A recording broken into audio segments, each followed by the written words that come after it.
Mesdames, Messieurs, peuple congolais, gabonais et camerounais, les savez-vous que gouverner, c'est d'abord anticiper. Ici, il s'agit bien sûr d'anticiper les mentalités, habitudes, comportements et des propres au Bantou que je trouve un peu atypique par rapport aux standards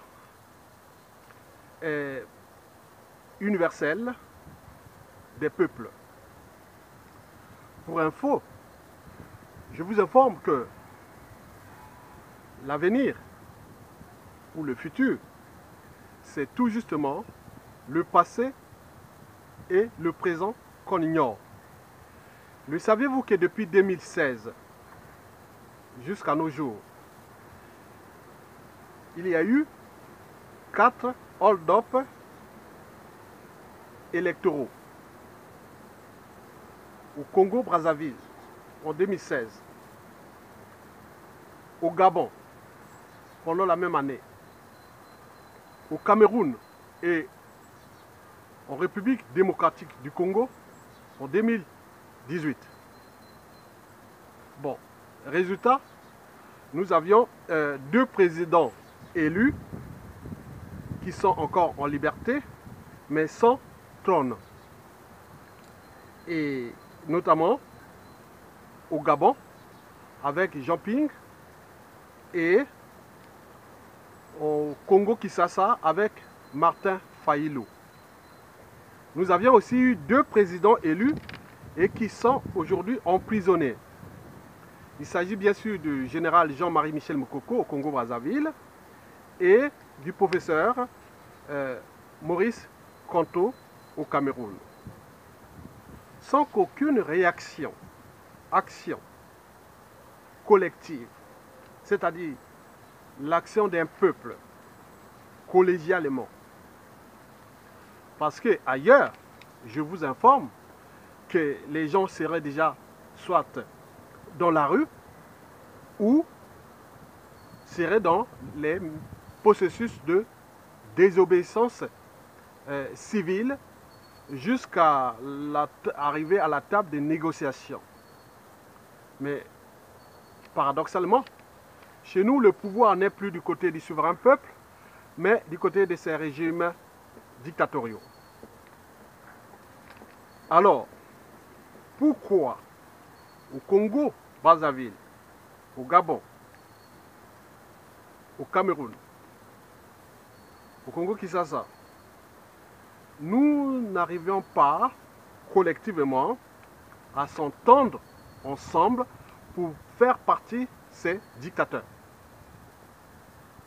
Notons au passage que l'Afrique centrale regroupe 100% des dictateurs du continent noir. Ces dictateurs liberticides, anti-démocratiques, antisociaux et criminogènes. Et voient l'appropriation de ces pays comme leur propriété privée. Ou leur compagnie d'assurance propre compatible à leurs intérêts particuliers et partisans. Et n'oublions pas les conflits d'intérêts, qui sont d'abord sont ceux de ceux qui les ont placés là, et aussi pour tous ceux qui les donnent des ordres pour qu'ils restent là au pouvoir et déclasser, déshumaniser et déciviliser leur peuple. Bon, cette situation de l'Afrique centrale m'intrigue. Je me questionne. Eh bien oui. Souvenez-vous en Corée du Sud, quand la présidente avait fait des magouilles pour moins de 10 millions d'euros, le peuple sud-coréen est resté dans la rue pendant 5 mois dans le froid et la présidente a été destituée et elle est coupée aujourd'hui en prison pour 24 ans de prison. On a pu par exemple voir partout dans le monde et aussi surtout ce qui vient de se passer en Algérie où le pouvoir est en sourcil, l'opposition divisée et le peuple a pris les taureaux par les cornes en rappelant qu'il est le souverain. Et donc l'opposition et le pouvoir étaient obligés de se soumettre. Donc nous dirigeons vers la sortie de l'état de crise, vers une transition pacifique où, voilà, pour que le peuple puisse y répondre ses droits. La situation du Burkina Faso en 2014 reste une énigme. En rapport avec tout ce qui s'est passé dans toute l'Afrique noire où les dictateurs ou les démocratures règnent en maître. Mesdames, Messieurs, le danger, c'est que les dictateurs là l'ont bien compris et qu'ils ne sont pas en présence des peuples qui sont capables d'arracher leur liberté et dignité face à l'injustice. Mais avec eux, combien d'autres victimes quand ils ne seront plus là? Donc, la récurrence de la règle d'or est susceptible d'agir. Ne faites jamais à autrui ce que vous ne souhaitez pas qu'on le fasse sur vous-même. Alors qu'ils avaient tous les moyens d'avancer les libertés, la dignité et la justice dans leur peuple. Donc, nous sommes là en danger, individuellement et collectivement. Alors, je repose la question à tout le monde. Pourquoi Congolais, Gabonais et Camerounais sont-ils incapables d'être des peuples libres et dignes? Pourquoi j'ai choisi les deux mots-clés là, libre et digne? Quand on parle de libre, on pense tout naturellement à la liberté. Quand on parle de digne, on pense tout naturellement à la dignité. La liberté et la dignité sont les deux vertus de l'individu et d'un peuple, quel qu'il soit. En effet, la liberté et la dignité sont les deux premières et fondamentales des droits de l'homme, du citoyen et d'un peuple ou de peuple. Si vous êtes privé de liberté et de dignité, vous devenez naturellement des sujets, à défaut des esclaves. Vous devenez esclaves et non des citoyens. Par conséquent, vous êtes soit un peuple esclave ou opprimé, à la différence des peuples libres. La liberté et la dignité de l'individu et d'un peuple sont-elles culturelles ou génétiques? Et ou les deux à la fois? Et savez-vous, quand on parle des culturels, on pense à l'éducation. On pense à la société à laquelle on en appartient. La liberté peut être un effet d'entraînement et de conditionnement d'ailleurs. La liberté et la dignité font partie des valeurs de l'individu, du citoyen et d'un peuple. Il me semble qu'en Occident, quand vous êtes face à l'injustice, eh oui, la liberté d'abord individuelle, vous êtes un pouvoir. La somme des pouvoirs individuels font les pouvoirs collectifs ou les pouvoirs d'un peuple. Quant à la génétique, bon, c'est dans le sang. Dans l'ADN, il me semble qu'il y a des individus ou même des citoyens qui sont prédisposés à la liberté et à la dignité. On parle de courage. Oui, on parle aussi des peuples lâches, mous, peureux, à la différence des peuples qui sont courageux. Donc c'est quelque part dans le sang. Vous prenez par exemple les buffles, ne se comportent pas comme des moutons. On est bien d'accord? Les lions ne se comportent pas comme les guineaux. Donc c'est dans le sang. Mesdames, Messieurs, oui, la liberté et la dignité sont à la fois culturelles et génétiques.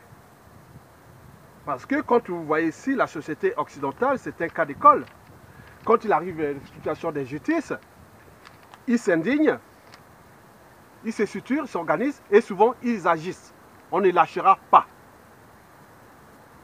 Et oui, la liberté collégiale, la somme des libertés collégiales. Et nous ne savions pas ça. Ce qui s'est passé au Congo-Brazzaville et à l'échelle nationale, on a laissé tomber. Au Gabon, au Cameroun, partout pareil. Et nous, individuellement, collectivement, on est peu quelque part comme des moutons. On a tout renoncé à nos droits et devoirs. On est des esclaves, parce qu'un esclave, c'est celui qui a tout renoncé à ses droits et devoirs de liberté et de dignité et de justice même. Mesdames, Messieurs, À partir de ces éléments précités, je repose la question, pourquoi les Congolais, Gabonais et Camerounais, Bantous, sont-ils incapables d'être des peuples libres et dignes? Vous savez que la liberté, ça se mérite. Et pourquoi? Parce que si vous êtes libre et digne, vous devez agir. Parce que la liberté est d'abord dans la tête. La liberté, c'est d'abord dans la tête. Quelqu'un de libre adore mettre sa liberté en action. Si tu es libre et ne mets pas en action ta liberté acquise, et la mettre d'ailleurs en action, et pouvoir avancer, le but même de la condition humaine est existentiel. À quoi ça sert d'être libre? À quoi ça sert d'être peuple? À la différence des peuples opprimés ou des peuples esclaves, les peuples libres ou le monde libre adore mettre sa liberté en jeu. Il arrive un problème, une injustice, ces peuples libres s'indignent, se structurent et s'organisent et agissent collectivement. Et c'est récurrent parce que la liberté et la dignité de ces peuples sont dans l'état d'esprit. L'état d'esprit est d'abord culturel en termes de valeurs et de la transmission de ces valeurs qui sont des valeurs de liberté, de dignité, de justice et du but même de la condition humaine et existentielle. L'accès à l'eau potable, à l'énergie, au cadre de vie, à la sécurité, à la nourriture, aux soins et compagnie. On ne lâche rien. Sur quel droit un individu peut-il priver le peuple à l'indignité? Donc ici, on ne lâche pas. Or, chez nous, en Afrique centrale, notamment chez les Bantous, nous sommes individuellement et collectivement entraînés, conditionnés, et voire même sous emprise de nos traditions et cultures, qui d'ailleurs ont toujours consisté à dénier la liberté et la dignité. En fait, nous avions en Afrique centrale 1000 ans déjà, bon, disons même depuis l'esclavage, en passant par le colonialisme et les néocolonialismes qui ont été tenus par nous-mêmes, nous avions depuis ces années cultivé la philosophie d'idéal sceptique. C'est-à-dire, l'idéal sceptique, liberticide, antidémocratique. C'est-à-dire, d'invitation à refuser la raison. Il n'y a rien de plus élevé dans la vie que la raison, disait déjà Emmanuel Kant au XVIIIe siècle. Donc, on ne lutte pas contre une dictature sauvage, barbare, confiscatoire, liberticide et criminogène par des émotions. Parce que les émotions ont un caractère affectif, subjectif, alors que la raison a un caractère objectif. Donc on doute, on réfléchit, on raisonne, on se structure, on s'engage. Et le courage est souvent lié à cette dynamique, mais qui est d'abord aussi culturelle parce que dans des sociétés libres, on transmet les valeurs de liberté, de dignité et de justice, appris depuis l'école primaire, collège, lycée, université, et c'est praticable dans la société et dans la vie.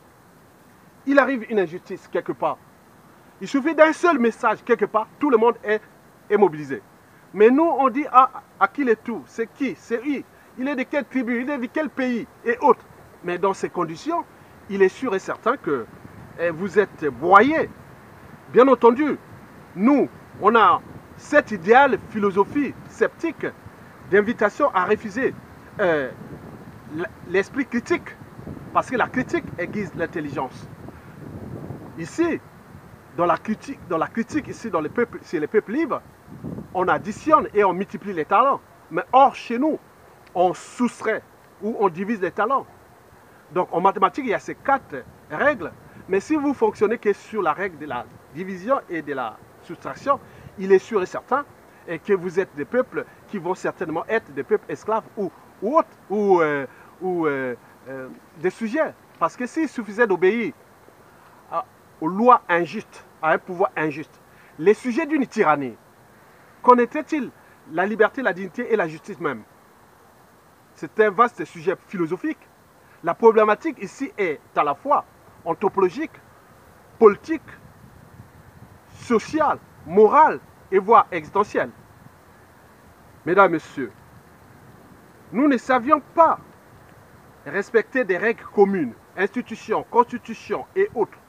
La parole donnée, le sens du droit et du devoir, le sens même de l'intérêt général. Nous refusons le sens de l'intérêt général et de la solidarité. En effet, on n'a pas depuis ces années construit un contrat social dans nos écosystèmes traditionnels et culturels, sinon ça cesserait. Les maîtres esclavagistes et les colons, quand ils sont arrivés chez nous, c'était du caviar, des sociétés déstructurées, désorganisées. Bien sûr que nous ne sommes pas dans le cas des sociétés constituées, où on respecte les règles communes et autres. Donc il se pose le problème de nous en tant qu'humains, comme disait déjà au XVIe siècle, au XVIIe siècle, comme on l'avait fait dans le Code noir. L'Africain est-il humain? Est-ce qu'il a une âme et une conscience? Est-il raisonnable? Est-ce qu'il est conscient de ses conditions de dignité et autres? Donc ça devient un souci pour tout le monde. Donc il s'agit ici d'alerter et d'éveiller la conscience des uns et des autres. Mesdames et messieurs, nous n'avions pas de contrat social. Nous sommes dans les sociétés, d'abord déstructurées et même destituées par nous-mêmes. Parce que l'intérêt privé ou l'intérêt partisan, tribal et autres prime au-dessus de l'intérêt général, additionné avec le déni de l'intérêt général et de la solidarité. Donc on n'a pas depuis ces années construit un contrat social, même bien structuré, bien organisé, et avec des conditions dans lesquelles nous pouvons ensemble se constituer en termes de repères, des normes sociales, des normes culturelles. Bien sûr qu'ils ont été désorganisés, déstructurés par le colon, mais depuis ces années-là, on n'a pas cherché à les reconstruire. Vous sabotez une termitière, vous revenez quelques jours après, c'est reconstruit. Et vous saccagez une ruche et vous revenez quelques jours après, c'est reconstitué. En Occident, ici, il y a eu la France a été envahie par l'Angleterre pendant la guerre des 100 ans. Mais ils sont indignés, se sont structurés, elle est toujours là, debout. La France a été plusieurs fois colonisée par l'Espagne, le Portugal, la guerre avec la Prusse et tout ça. Ils se sont toujours reconstitués. Mais nous, une fois fait, c'est fini. C'était fait. Donc, on revient toujours au bouc émissaire. Le colon nous a fait ça. Et c'est comme ça. Donc, arrêtez. Mesdames et messieurs, ce qui compte, c'est le droit de naissance. Oui, chez nous, c'est le droit de naissance qui compte. Le fait d'être chef est pour rien. Bien sûr, quand on est chef, ce n'est pas en termes de responsabilité, ni politique, morale, philosophique, sociale et autres. C'est simplement le fait d'élévation au rang social, avec les privilèges. Mais dans ces cadres-là, nous ne pouvons pas avancer dans ces cadres-là. Donc tout est à repenser. Mesdames, Messieurs, ce qui compte chez nous, c'est la tribu, parce que avant d'être homme politique et autres, on est davantage d'appartenance tribale. Et on a tendance à ramener sa tribu au niveau des institutions, des administrations et de tout ce qui constitue l'État. Donc on revient toujours sur le contrat social, que nous ne savions pas le faire, on ne connaît pas respecter les règles communes. L'État, c'est quoi? C'est le territoire, le peuple et les institutions. Bien sûr, en tenant compte des institutions, la force publique est toujours au service du régime en place, les armées sont au service du régime en place, les politiques ne savent plus défendre les fondamentaux d'un homme politique, ils deviennent des accompagnateurs de régimes tyranniques souvent agonisants et à bout de souffle, au vu de la situation déjà de la France Afrique centrale et qui est dans la merde. Mesdames et messieurs, nous savions que rouler pour nous-mêmes et non pour l'intérêt général. Donc, les mentalités, habitudes et comportements, ainsi que les modalités de fonctionnement de ces sociétés bantoues destituées ou déstructurées, ont extraordinairement affaibli l'organisation de la contestation et de la résistance de nos peuples face à l'injustice et aux tyrannies.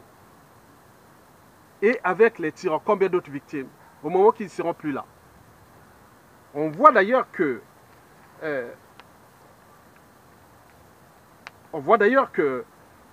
quand nous sommes ici en Occident, par exemple, avec la philosophie d'idéal sceptique, d'invitation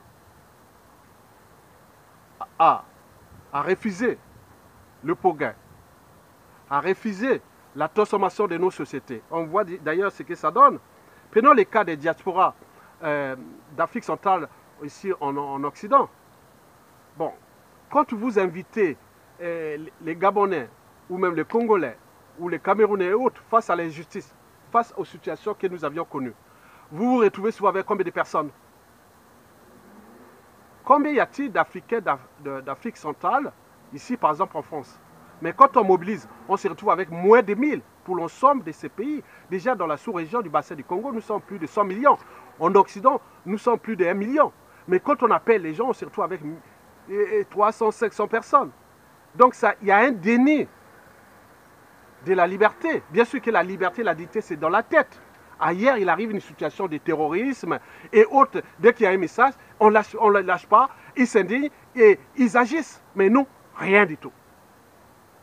Mesdames et messieurs, le cas de l'Algérie, vous l'avez vu, et de d'autres peuples. Mais pourquoi nous ne sommes pas capables de se solidariser? Mais parce que, d'abord, c'est pour des raisons précitées. Et deuxièmement, nous avions une topologie sociale qui n'est pas bonne. Les relations à nous-mêmes, les relations avec la communauté, les relations avec l'intérêt général et compagnie. Nous avions une topologie sociale qui n'est pas bonne. Nous sommes les champions de la jalousie, des boucs émissaires, des amalgames, du négationnisme, de l'oubli. Or, on ne construit pas une société sans devoir de mémoire. Sinon, on est là toujours dans la récurrence des mêmes erreurs. Et c'est sans fin. Mesdames et messieurs, donc notre topologie sociale n'est pas bonne. Nous ne savions pas le but même de la condition humaine. Qu'est-ce que c'est la justice, la liberté, la dignité? Et enfin, nous sommes des peuples de moutons, il faut bien le dire. Nous sommes individuellement et collectivement plus ou moins intelligents, peu structurés, moins organisés et surtout pas courageux, sinon ça cesserait. Quand les buffles sont attaqués par les lions, et ils s'indignent, après ils se structurent et ils agissent. Les peuples occidentaux et arabes et ailleurs dans le monde sont comme ça. Mais nous sommes des moutons à qui les tours. Et on attrape les uns et les autres et personne ne prend ses responsabilités ou dans l'ensemble de la collégialité pour agir. Rien du tout. Donc, nous sommes les peuples de moutons. Et c'est très dangereux. Les peuples de moutons, c'est souvent des peuples opprimés. Les peuples esclaves. Parce qu'ils ont tout renoncé aux droits fondamentaux de l'humain, qui sont d'abord les lois de la liberté, de la dignité, de la justice et du but même de la condition humaine. Mesdames et messieurs, avec ce type de peuple, oui, ça engendre souvent des gouvernants de loups. Comme disait déjà Agatha Christie, oui, nous sommes en face des gouvernants de loups. Mais avec ces gouvernants de loups, une fois qu'ils ne seront plus là, et ça recommence. Et c'est eux qui vont devenir des victimes. Et c'est sans fin. Mesdames et messieurs, dans ces conditions, comment vivre les alternances politiques et même la démocratie? Parce qu'on ne peut pas vivre une démocratie sans peuple. Le cas de Jean-Marie Michel Mokoko ou même de Konto sont des cas d'école. On est allé voter. Il y a eu quelqu'un d'élu. Il se retrouve tous les deux en prison. Et là, on oublie, on est là, on attend. Les autres, les acteurs politiques sont à leur jeu, ils attendent leur tour. Mais eux aussi seront demain les victimes.